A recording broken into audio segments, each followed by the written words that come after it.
नमस्कार, बहुत स्वागत है आपका। आप देख रहे हैं द न्यूज, आपके साथ मैं सृष्टि मिश्रा। क्राइम ब्रांच की टीम आतिशी मारलेना के घर पहुंची, वहां वो नहीं है। और देखिए, आतिशी मारलेना अरविंद केजरीवाल बुरी तरीके से फंस चुके हैं।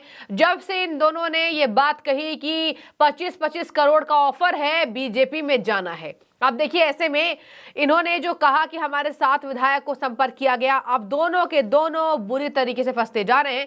और बता दें आपको, इस पर लेकर लगातार बीजेपी, कांग्रेस, सब नेताओं का रिएक्शन सामने आ रहा है। अब दोनों नेताओं को जिस तरीके से नोटिस थमाया गया है, और बता दें आपको 5 फरवरी तक का डेट दिया गया है, मतलब आज का दिन है। आपको बताना है कौन है वो 7 विधायक और कहां पे बीजेपी ने कांटेक्ट किया है कि आपको 25-25 करोड़ बीजेपी देने वाली है। दर्शकों, इन्हीं दोनों सवालों के बाद अब दोनों नेता घिर चुके हैं और क्राइम ब्रांच की टीम एक्टिव हो गई है। एक तरफ ईडी एक्टिव है, एक तरफ क्राइम ब्रांच की टीम एक्टिव हो गई है। ऐसे में 5 फरवरी तक का समय मिला हुआ है और आतिशी मारलेना ने कहा था कि तेलंगाना में भी बीजेपी ने किया था। आने वाले समय में हम पुलिस को ये पूरी बात बताएंगे और इसका प्रूफ देंगे।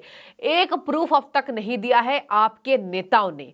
आपको बता दें, शराब घोटाले में ईडी लगातार अरविंद केजरीवाल पर शिकंज कस रही है और शिकंजा कसने के बाद अरविंद केजरीवाल ने एक नया आरोप, बीजेपी का कहना है कि अरविंद केजरीवाल ने मनगढ़ंत कहानी बनाई है। और हरीश खुराना, बीजेपी नेता, उन्होंने भी कहा कि देखिए, जब भी कुछ होता है तो ये नई कहानी लेकर आ जाते हैं। जब भी कुछ इनकी गिरफ्तारी के ऊपर बात होती है, ये नई कहानी लेकर आ जाते हैं। इनको लगता है कि आराम से लोगों को बेवकूफ बना सकते हैं। गौतम गंभीर, बीजेपी सांसद, उन्होंने बड़ा बयान दिया है कि जो डरता है वो, इसका मतलब उसमें कुछ खोट है। जो सच्चा होता है वो इस सच्चाई से भागता कभी नहीं है। अगर अरविंद केजरीवाल और आतिशी मारलेना क्राइम ब्रांच से भाग रहे हैं, यानी कि कुछ घपला है, कुछ इन दोनों नेताओं ने झूठ बोला है। ये कहा है गौतम गंभीर ने, जो कि इंडियन टीम में क्रिकेटर रह चुके हैं, बैट्समैन रह चुके हैं। अब देखिए, गौतम गंभीर ने कहा कि जो सच्चे और ईमानदार होते हैं वो किसी चीज से भागते नहीं है। आतिशी को नोटिस भेजने पर ये वही बताएंगे कि कहां बीजेपी ने कांटेक्ट किया। दर्शकों, बहुत बुरी फंस गई है आप पंजाब में फंसी है कर्ज लेने के मामले में, आप दिल्ली में फंसी मोहल्ला क्लिनिक, शराब घोटाला, बीजेपी के खरीद फरोख्त की बात करने वाली, इसके साथ जो डॉक्टर्स को सैलरी नहीं है, जो मार्शल्स को सैलरी नहीं है, मोहल्ला क्लिनिक के हाल बेहाल है। ऐसे लोगों पर कहा जा रहा है कि इतना ज्यादा भ्रष्टाचार कर दिया है कि अब बच पाना मुश्किल है। जहां पर यह कह रहे हैं कि हम जो है भैया लोकसभा चुनाव में अच्छा प्रचार ना कर पाए, हमें जनता वोट ना दे, यही डर बीजेपी को है। बीजेपी चाहती नहीं है कि हम लड़े। आपको बता दें, ईडी ने इतने प्रूफ तैयार कर लिए हैं।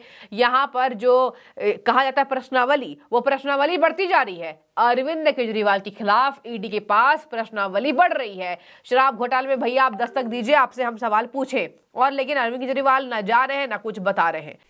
केजरीवाल जी और आतिशी जी ने आरोप लगाया कि बहुत पैसे दिए गए और वहां चंडीगढ़ में जो मेयर का चुनाव है उसमें बड़ी अब मात्रा में पैसे दिए गए। अब उस पर पुलिस जांच कर रही है। आरोप लगाने के बाद उस जांच के ऊपर में कुछ कहना नहीं चाहते, भाग रहे हैं, समन नहीं ले रहे हैं, बता नहीं रहे पुलिस को। भाई, यदि आप कहते हो किसी ने चोरी किए या कोई गलत काम किया है तो पुलिस को उसके बारे में बता क्यों नहीं रहे? नहीं तो ये माना जाएगा कि ये तो झूठा आरोप लगाया है उन्होंने, उनके पास कुछ कहने को नहीं है, इसीलिए पुलिस के जांच के साथ वो जुड़ना नहीं चाहते। दोनों अद्भुत बात करते हैं केजरीवाल जी। एक दिन वो कहते हैं कि भाई चंडीगढ़ के चुनाव में पैसे और की लेन देन हुई है, पुलिस आती है जांच के लिए, ना वो ना आतिशी जी उसको बताते हैं, पुलिस को बताते हैं भाई किसने ऐसा किया है, क्या उनके पास सबूत है। दूसरी तरफ उनकी सरकार के ऊपर में भ्रष्टाचार के बड़े गंभीर आरोप हैं। 2 मंत्री उनके जेल में है, बेल नहीं मिल रही। एक उनके और सहयोगी जेल में है, उनको भी बेल नहीं मिल रही। केजरीवाल जी सरकार के मुखिया हैं, मुख्यमंत्री हैं, वो पार्टी के मुखिया हैं, आम आदमी पार्टी के। जहां पर आरोप लगाया जाएगा कि पार्टी को फायदा हुआ है, उस जांच में जा नहीं रहे। अब एजेंसी कोर्ट चली गई है और कह रही है भाई ये जांच पे जुड़ नहीं रहे, और फिर वो कहते हैं जी बीजेपी चाहती है कि मैं उनको आऊं।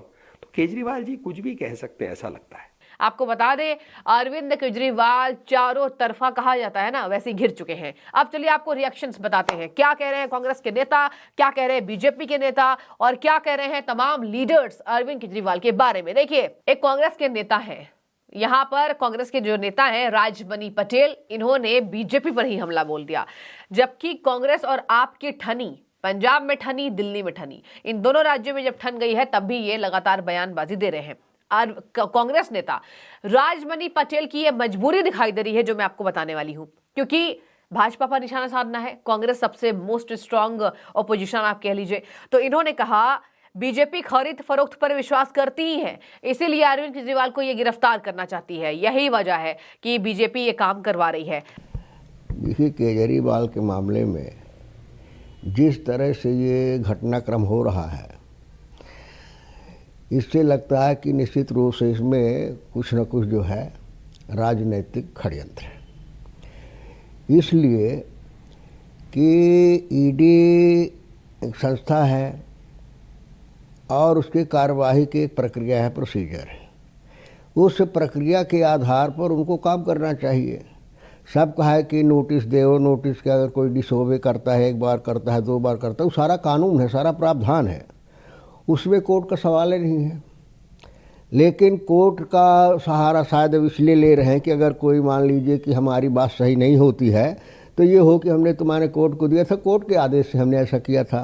तो ये कहीं न कहीं माने एक बहानेबाजी भी ईडी द्वारा की जा रही है और ये राजनीतिक तरीके से माने किया जा रहा है। जांच है, अगर उनके खिलाफ है तो जांच करिए। जांच का सारा प्रोसीजर है, सारा कार्यक्रम है, सारी व्यवस्था है कानून की, सम्मन की, सजा की, वो करें। नहीं, वही आकर कि जब ऑलरेडी अगर माने शराब घोटाले का प्रकरण न्यायालय में चल रहा है तो फिर उसमें अब ईडी की जांच करने का सवाल नहीं उठता। उसी का ईडी क्यों जांच कर रही जब माने कोर्ट में ऑलरेडी चल रहा है। न्यायालय से बड़ा तो ईडी नहीं है। ईडी का अपना कार्य क्षेत्र है, न्यायालय का अपना कार्य क्षेत्र है। सवाल इसका है कि भारतीय जनता पार्टी दोनों तरह की परिभाषा करती है।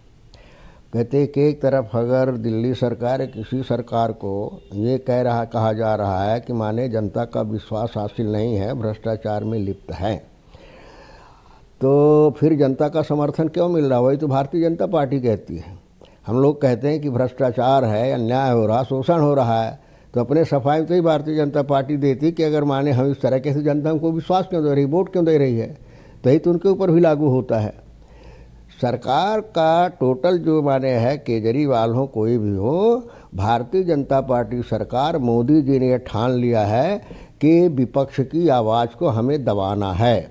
हमें प्रजातांत्रिक व्यवस्था से कोई सवाल सरकार से ना उठा सके, सवाल न पूछ सके, सरकार की जो कमियां है उसकी तरफ देश के लोगों को ध्यान ना आकर्षित कर सके, या इस तरह से विचारधारा को कुचलने का प्रयास किया जा रहा है।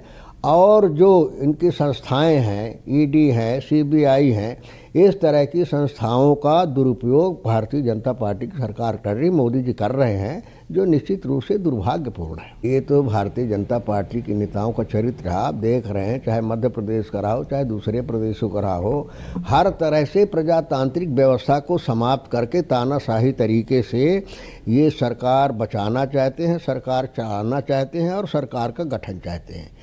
तो ये तो सामान्य बात भारतीय जनता पार्टी के लिए, उनके लिए कोई मूल्य नहीं, मानवीय मूल्य नहीं है, संवेदनाएं नहीं है, कोई अधिकार नहीं है, कोई कर्तव्य नहीं है। तानाशाही तरीके से सरकार चलाना है, सरकार बनाना है। ये तो खुले रूप से इस देश के आम नागरिक भी जानते हैं, जनता जानते है, सब जानते हैं। बीजेपी सांसद मनोज तिवारी ने कहा है आम आदमी पार्टी इस संविधान को भूल गई है। देखिए, संसद के बाहर ही उन्होंने बयान दिया। यही वो संसद है जहां बैठकर बाबा साहेब अम्बेडकर जी ने संविधान को आगे बढ़ाया। यही वो संसद है जहां पर संविधान बचा है, लेकिन आम आदमी पार्टी, अरविंद केजरीवाल संविधान भूल गए हैं। अब देखिए, यहाँ पर तमाम जनता का रिएक्शन सामने आ रहा है। भाई, देश का जो संविधान होगा उसके अनुसार ही काम होगा। आप याद करिए, इधर सेंट्रल हॉल है जिसमें बाबा साहब भीमराव अंबेडकर जी और पूरी संविधान निर्मात्री सभा, डॉक्टर राजेंद्र प्रसाद जी सहित वो तमाम बड़े बड़े नाम, जब वो बैठे थे तो उनकी चिंता क्या होती थी? एक ही चिंता थी कि भ्रष्टाचारी इस सदन में न बैठ पाए। लेकिन एक आम आदमी पार्टी आई, वो कहती है भ्रष्टाचार करेंगे, भ्रष्टाचारी भरेंगे, झूठ बोलेंगे, भ्रष्टाचार करेंगे। तो इस देश में कानून तो है, संविधान तो है, अब बाकी क्या होगा वो संविधान जाने। लेकिन जो कुछ भी होगा वो केवल अपनी तानाशाही से नहीं होगा, कानून के अनुसार। पुलिस का काम है कानून की और लॉ की तामील कराना। अगर उनको लगता है कि नहीं, कानून की आवश्यकता नहीं इस देश में, तो फिर दिल्ली की जनता और देश की जनता ऐसे भ्रष्टाचारियों को बताएगी। तो देखिए, मनोज तिवारी ने भी कहा कि संविधान को भूल गई है। आपने देखा ही किस तरीके से मनोज तिवारी बयान दे रहे हैं। उन्होंने कहा कि ऐसे भ्रष्टाचारियों को दिल्ली की जनता और पूरा देश नहीं छोड़ेगी। देखिए, भाजपा ने शुरू से एक बहुत नकारात्मक राजनीति करी है दिल्ली में। लगातार चुनी हुई सरकार के कामों में बाधा डालने की कोशिश की है, पर इसके बावजूद अरविंद केजरीवाल जी एक लोकप्रिय मुख्यमंत्री हैं और दिल्ली की जनता और भगवान हमारे साथ हैं और सारे काम करते गए। लगातार कोशिश है कि हमारे विधायकों को, हमारे मंत्रियों को किसी भी तरह से भाजपा में शामिल कर लिया जाए और चुनी हुई सरकार को गिराया जाए। देखिए, उसमें ये प्रोविजन तक नहीं है कि ये जानकारी किस अधिनियम, किस कानून के तहत मांगी जा रही है। एक प्लेन कागज पर एक चिट्ठी देने के ऊपर इतनी नौटंकी की गई भाजपा द्वारा। कल बहुत विस्तार से प्रेस वार्ता की थी हमारी मंत्री आतिशी जी ने 4 फरवरी को दोपहर के 3 बजे, जिसमें उन्होंने बहुत डिटेल में बताया था कि चाहे तेलंगाना में जब सरकार गिराने की कोशिश हुई, गोवा में गिराई गई, महाराष्ट्र में गिराई गई, कर्नाटक में गिराई गई, तो जिन लोगों ने उस टाइम पर विधायक तोड़ के भाजपा में शामिल किए थे, उन्हीं लोगों ने हमें भी संपर्क किया और इसकी डिटेल जानकारी हम लिखित में जल्द देंगे। देखिए, हमने कल दोपहर 3 बजे 4 फरवरी को बहुत डिटेल में हमारी मंत्री आतिशी जी ने प्रेस वार्ता करके बताया था कि ये वही लोग हैं जिन्होंने हमें संपर्क किया, जिन लोगों ने महाराष्ट्र, कर्नाटक, तेलंगाना, गोवा यहाँ पर सरकारें गिराई थी।